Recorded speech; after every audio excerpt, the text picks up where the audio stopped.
Hi అండి. అందరికీ నమస్కారం. నేను మీ రాజీ. అందరూ బాగున్నారని అనుకుంటున్నానండి. మరింత బాగోవాలని భగవంతుడినైతే ప్రార్థిస్తున్నాను. నేనైతే చాలా బాగున్నానండి. అయితే అందరూ కూడా సంక్రాంతి పండుగని చాలా చక్కగా జరుపుకున్నారని అనుకుంటున్నానండి. మేము కూడా చాలా చక్కగా జరుపుకున్నాము. అయితే సంక్రాంతికి ఎటువంటి వ్లాగ్ కూడా నేను చేయలేకపోయానండి. సో ఈ వీడియో ద్వారా అందరికీను నేను సంక్రాంతి శుభాకాంక్షలు బిలేటెడ్గా అయితే తెలియజేస్తున్నానండి. అందరికీ సంక్రాంతి శుభాకాంక్షలు. అయితే ఈ వీడియో చూడడం ద్వారా మీకు అర్థమవుతుందని అనుకుంటున్నానండి. అదేనండి వసంత పంచమి పూజ, దానికి సంబంధించిన వీడియో అనమాట ఇది. వసంత పంచమిని మనము మాఘమాసంలో పౌర్ణమికి ముందు వచ్చే పంచమి తిథి నాడు జరుపుకుంటామండి. అయితే వసంత పంచమిని సరస్వతీదేవి పుట్టినరోజుగా కూడా మనకి పెద్దలు చెప్పి ఉన్నారు కదా. మీకు ఇక్కడ ఎంతమందికి తెలుసో తెలియదో నాకు తెలియదు కానండి, ఒక విషయం మీతో చెప్దాం అనుకుంటున్నాను. మాఘమాసంలో వచ్చే మొదటి 9 రోజుల్ని కూడాను మాఘ నవరాత్రులు అని అంటారండి. ఈ మాఘ నవరాత్రులు 9 రోజులు కూడా అమ్మవారిని శ్యామలాదేవిగా పూజిస్తారు. ప్రత్యేకంగా శ్యామలాదేవి అంటే సరస్వతీదేవికి ప్రతిరూపంగానే భావిస్తారండి. అమ్మవారి మంత్రాల్లో కూడా ఉంటుంది శ్యామల అని. అలాగే మనకి ఉపాసన పరులు ఉంటారు కదండి, మంత్ర సాధన కోసం ఈ 9 రోజులు కూడా అమ్మవారిని మాతంగి స్వరూపంగా పూజిస్తారు. మాతంగి స్వరూపం అన్నది దశ మహావిద్యల్లో ఒకటండి. ఆ విధంగా అమ్మవారిని అమ్మవారికి సంబంధించిన మంత్రాన్ని సాధన చేస్తారండి సాధకులు. మనమైతే అంత చేయలేం కాబట్టి లలిత పారాయణ, నేనైతే లలిత పారాయణే చేసుకుంటానండి. కుదిరితే 9 రోజులు చేసుకుంటాను. మనకి వీలవ్వని పక్షంలో, అంటే మన ఆడవాళ్ళకు ఉన్న ప్రాబ్లమ్స్ మనకు తెలిసిందే కదండి. మనకి వీలవ్వని పక్షంలో కనీసం 3 రోజులు లేదంటే 5 రోజులు అలా చేసుకున్నా మంచిదండి. లలిత సహస్రనామాల్లోనే అమ్మవారికి సంబంధించిన ప్రతి నామం ఉంటుంది కాబట్టి మనలాంటి వాళ్ళకి లలిత పారాయణకు మించింది మరొకటి లేదనే చెప్పొచ్చు. అలాగే ఈ 9 రోజులు కూడా లలిత పారాయణతో పాటుగా శ్యామల దండకం మనకి యూట్యూబ్లో అవైలబిలిటీ ఉంటుందండి. చాలామంది చేసి పెట్టున్నారు, శ్యామల దండకాన్ని పారాయణ చేసి పెట్టి ఉన్నారు. అది మనం వేసుకొని చక్కగా విన్నా, మనం చదవగలము అనుకుంటే చక్కగా చదువుకున్నా చాలా అంటే చాలా మంచిదండి. ముఖ్యంగా చదువుకున్న పిల్లలు ఇంట్లో ఉన్నప్పుడు శ్యామల దండకాన్ని వేసి వాళ్ళని కనీసం వినమనైనా చెప్పాలండి. మనస్ఫూర్తిగా అమ్మవారిని మనసులో స్మరించుకుంటూ చక్కగా వినండి అనేసి మనం చెప్తే వాళ్ళు కూడా ఆ విధంగా చేస్తారు. ముఖ్యంగా శ్యామలాదేవి అన్నది మరి సరస్వతీదేవి అవతారంగానే మనం చెప్పుకుంటున్నాం కాబట్టి చదువుల తల్లి కదండి. పిల్లలకి చదువు సజావుగా సాగాలి అంటే ఆ తల్లి అనుగ్రహం తప్పనిసరి కదా. అందువల్ల మనం చక్కగా శ్యామల దండకాన్ని యూట్యూబ్లోనో మనకి ఏది అవైలబిలిటీ ఉంటే అందులో పెట్టుకొని మనం వింటూ పిల్లల చేత కూడా వినిపించాము అనుకోండి, చాలా మంచిది. తద్వారా మనకి మంచి ప్రయోజనాలు వస్తాయండి. సరస్వతీదేవి అనుగ్రహం ఉంటే ఇంకా లక్ష్మీదేవి అనుగ్రహం కూడా ఉన్నట్టేనండి. మనకి చాగంటి గారు చెప్తారు కదా, సరస్వతీదేవితో కూడిన లక్ష్మీదేవి ఎప్పుడు మేలు చేస్తుంది అని. ఎంచేత అంటే అలా చెప్పారు అతను. మనకి సరస్వతీదేవి అవ్వడం వల్ల మనకి ₹1 డబ్బులు సంపాదించుకున్నాము అంటే దాన్ని ఏ విధంగా ఖర్చు పెట్టుకోవాలి, ఏ విధంగా పొదుపు చేయాలి అన్న విషయం ఖచ్చితంగా చదువుకున్న వాళ్ళకి ఉన్నంత క్లారిటీ చదువు రాని వాళ్ళకైతే ఉండదని నేను అనుకుంటున్నానండి. కానీ కొంతమందికి తెలివితేటలు అనేవి ఉంటాయి. అది వారి పూర్వజన్మ సుకృతిని బట్టి వస్తాయండి. ఈ రోజుల్లో అయితే చదువు అందరికీ కంపల్సరీ. చదువుతో పాటు జ్ఞానం అంటే లోక జ్ఞానం పిల్లలకి ఖచ్చితంగా మనం నేర్పాలండి. సమాజంలో ఎలా మెలగాలి, ఏ విధంగా మనం సర్వైవ్ అవ్వాలి అన్నది మనం పిల్లలకైతే ఖచ్చితంగా నేర్పించాలండి. ఇంటి నుండే నేర్పించాలి. సత్ప్రవర్తన, సదాచారము ఇలాంటివన్నీ కూడా మనం ఇంటి నుండే నేర్పడం వల్ల పిల్లలు కూడా బయటన ఆ మంచి మనస్తత్వంతో మెలిగినప్పుడు సమాజం కూడా మంచిగా మారడానికి అవకాశం ఉంటుందండి. ఇంకా నేనైతే అమ్మవారికి వసంత పంచమి సందర్భంగా చక్కెర పొంగలి నైవేద్యం చేసి పెట్టానండి. శుక్రవారం నాడు చక్కగా వసంత పంచమి తిథి కూడా పడింది కదా ఈసారి. సో, అమ్మవారికి చక్కెర పొంగల్ నైవేద్యం పెట్టాను. అలాగే కామాక్షి అమ్మవారి దీపం నాకిష్టమని నేను చెప్తూ ఉంటాను కదా! చక్కగా అలంకరించుకొని పెట్టుకున్నానండి. ఒక రకంగా చెప్పాలంటే ఈ మాఘమాసం అంతా కూడా పండుగల నెలే అనుకోవచ్చండి ఇది కూడాను. ఎందుకంటే మనకి మాఘ నవరాత్రులు అనేసని అనుకున్నాము. అదేవిధంగా ఇప్పుడు వసంత పంచమి, దీని తర్వాత రథసప్తమి, దీని తర్వాత భీష్మ ఏకాదశి, అదేవిధంగా మహాశివరాత్రి. ఈ నెలంతా కూడా పండుగలే కదండీ! మనకి పండుగలు అంటే కేవలం పిండి వంటలు మాత్రమే కాదు కదండీ! భగవత్ నామ స్మరణలోనే ఆ రోజంతా గడపడానికి ప్రయత్నిస్తూ ఉంటాము. ఇది గోదాదేవి కళ్యాణం అండి. మీరిప్పుడు చూస్తున్న వీడియో. భోగి రోజు జరుగుతుంది గోదాదేవి కళ్యాణము. మీలో చాలామందికే తెలిసి ఉండొచ్చు ఈ విషయం. భోగి నాడు అంటే భోగి రోజే ఎందుకు గోదాదేవి కళ్యాణం చేస్తారు అంటే, ధనుర్మాసం నెల రోజులు కూడా ఆవిడ రాసిన పాసురాలనే నారాయణమూర్తికి చదువుతూ వినిపిస్తారు కదండీ వైష్ణవాలయాల్లోని. ధనుర్మాసం పూజలు అన్నవి ప్రత్యేకించి ఆవిడ పాసురాలని చదువుతూనే చేస్తారండి. తిరుప్పావై అవి చదువుతారు కదా!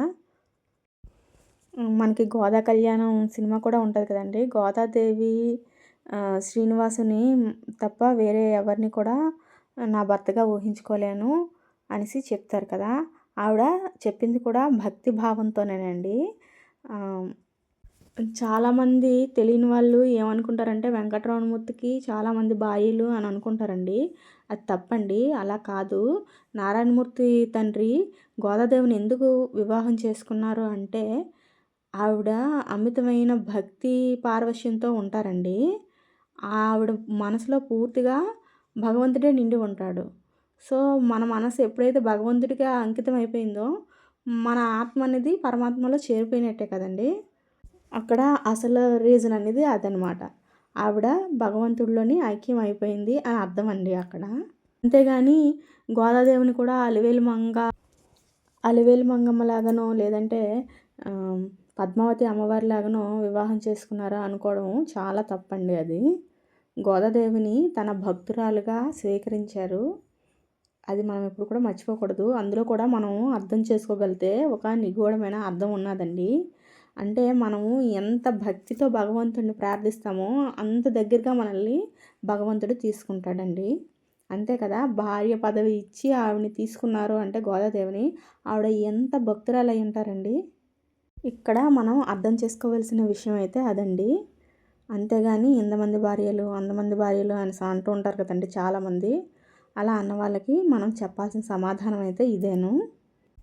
మా ఇంటి దగ్గరే లక్ష్మీనారాయణ స్వామి దేవాలయం అని చెప్తూ ఉంటాను కదండి, అక్కడ జరిగిన కళ్యాణమే ఇది. భోగి నాడు కంపల్సరీ ఈ కళ్యాణం అయితే చూడడానికి వెళ్తామండి.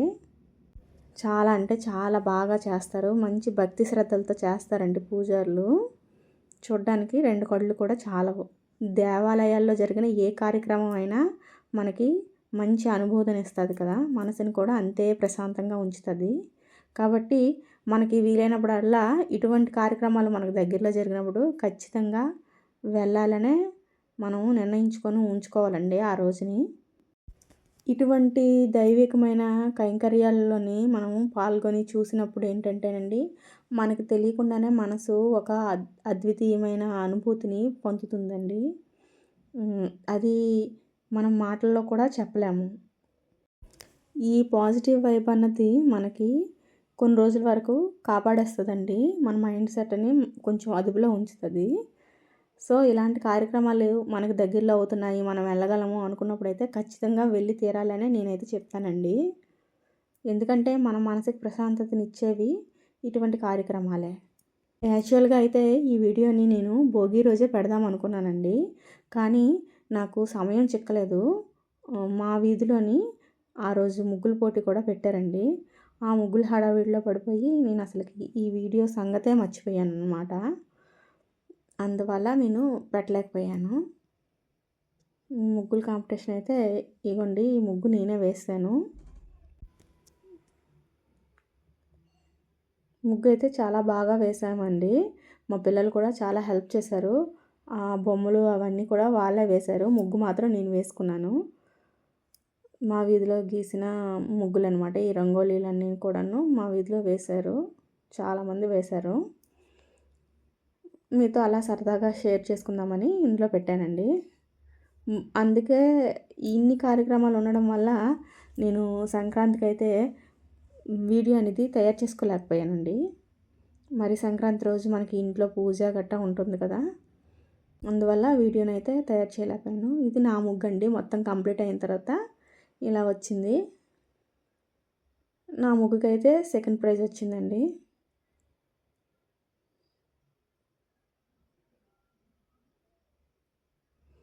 ఇదేంటి పండగంతా అయిపోయిన తర్వాత ఈ వీడియో చేస్తున్నాను అని అనుకోకండి. మీతో షేర్ చేసుకుందామని అలా వీడియో తీసి పెట్టి ఉంచుకున్నాను.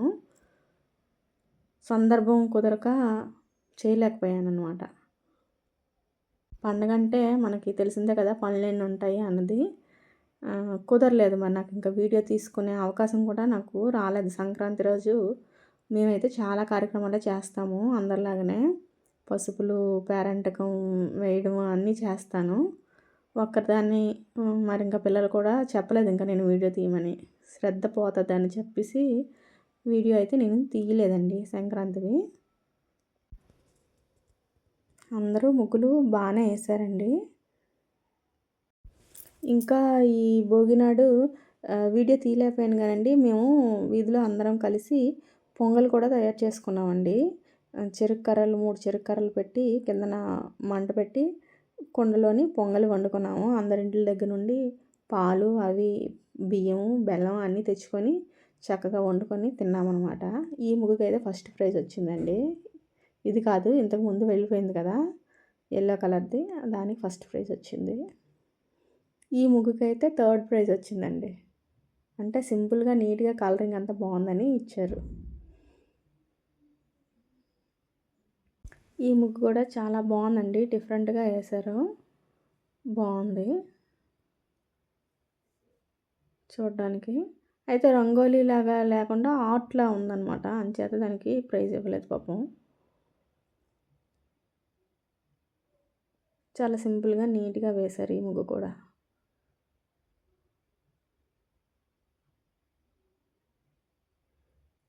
ఈ ముగ్గులు వేయడం అన్నది ఆడవాళ్ళకి చాలా ఇష్టం ఉంటుంది కదండి, ఇలా రంగులతోని. మీలో ఎంతమందికి ఇష్టమో కామెంట్ చేసి చెప్పండి. నా ముగ్గు మీకు ఎలా అనిపించిందో కూడా నాకు కామెంట్ రూపంలో తెలియజేయండి. ముగ్గుల పోటీల్లోని ఖచ్చితంగా చుక్కల ముగ్గులు, మెలికల ముగ్గులు అలాంటివి వేయాలటండి.